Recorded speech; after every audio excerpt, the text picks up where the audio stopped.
kailangan sa mga batang manonood.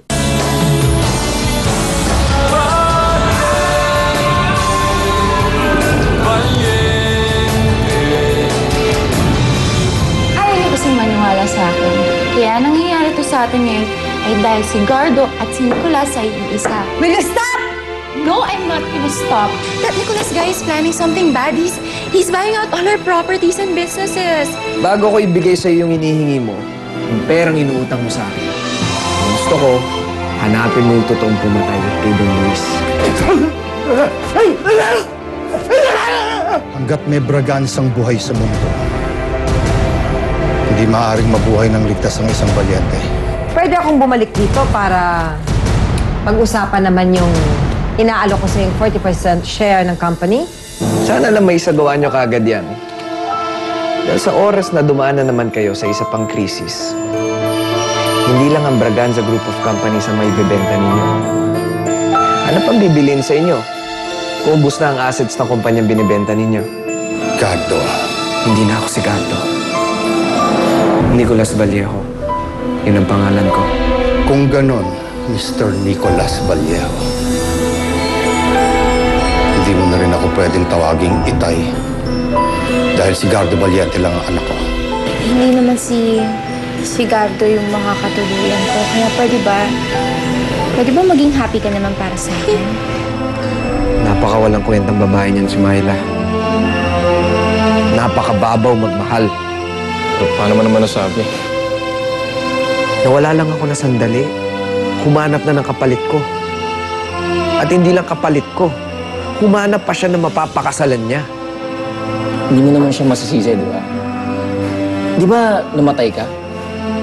At hanggang ngayon, yun ang alam niya at ng buo niyang pamilya. Ano? Punta ka ba sa kasal? Ano? Do I look good? Do I look presentable? Bumalik pa ako ng villa para i-achieve lang itong outfit na to. Alam mo, Trining, sa itsura mong yan, kung ikukumpara sa lahat, outstanding ka pa rin. Basta, wag mo sanang kakalimutan yung komisyon ko, ha? Komisyon? Bakit? May partisipasyon ka ba? Wala nga. Pero wag mo naman sana kalimutan na ang anak ko nagtrabaho ng lahat. Kung hindi dahil sa kanya, hindi ka magkakaroon ng oras para makipagpirmahan dito kay Vallejo, hindi ba? Pero okay na rin.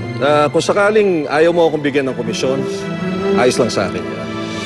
Ibalik mo lang sa akin yung investment ko na ginastos mo nung eleksyon. Leon, ano na naman yung mga gusto mong makita ko dyan sa dokumentong yan? Kuya, tingnan mo. Tingnan mo mabuti. Ano ba to? Tingnan mo dyan yung birth certificate ni Nicolas Vallejo at yung death certificate ni Gardo. Tingnan mo mabuti. Oh, kuya, ba't natahimik ka? Wala ka bang napapansin na kakaiba dyan? Ano meron? Alam mo, Leona, kahit sinong makarinig sa'yo ngayon, matatahimik, oras na malaman nilang tama ang mama. Hanggang ngayon, hindi ka pa rin gumagaling eh.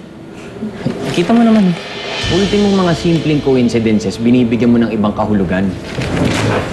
Kuya, what if I'm right? What if Nicolas and Gardo are one and the same after all? Wala ka man napapansin na iba, kuya. What would stop Gardo or Nicolas from changing the fate of our lives right now? Hindi mo napapansin. Right now, dito lang ang asyenda natin. Kay Nicolas Vallejo na. And soon enough, 40% of the shares of the stocks of the Braganza Group of Companies is gonna go to him. Kuya, he's gonna ruin us. This Nicolas guy is gonna ruin us. So, I suggest right now, as in right at this moment, you should stop this buying.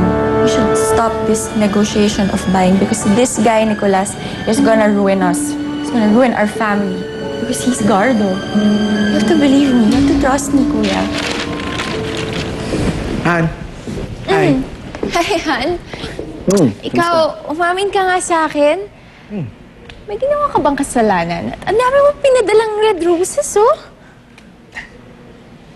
Hindi sa akin galing ang mga yan. Ha?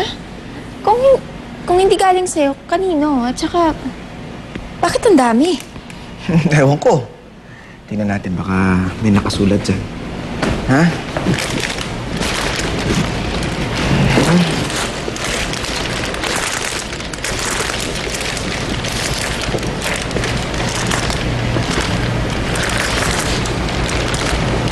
Ito. May nakadrawing na rosary. Ito.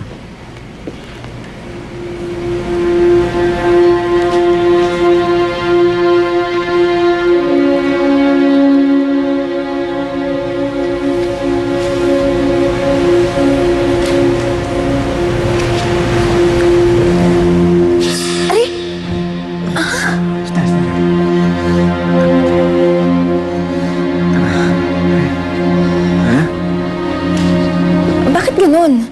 Walang laman yung card, tapos ang daming tinik ng red roses. Hayaan mo na. Baka nag-good time lang yung mga nagpadala sa'yo niyan. Okay? Basta tatandaan mo, kahit isang truck ng tinik ng rosas ang padala sa atin, walang makakapigil sa pagmamahalan natin at pag-atid ko sa'yo sa altar. Okay?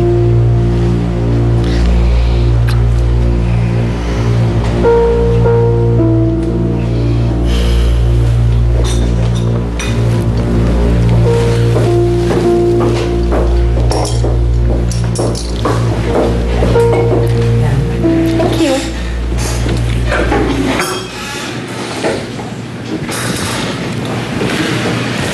Alam ko sanay kayo sa mga big parties whenever there's an important event like this.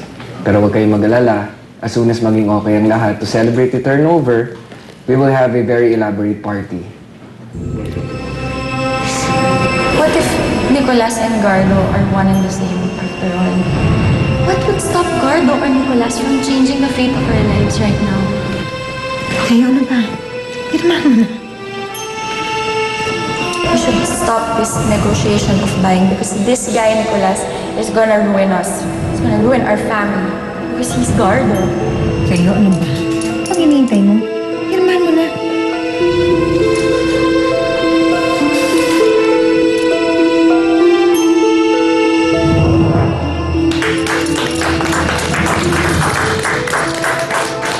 Congratulations to each and every one of us for this new alliance. First action as the new owners of the Braganza Group of Company was to require all the company officials their courtesy resignation. And he means all. What? You heard him right, Mr. Braganza. I want everyone's resignation, including yours. No!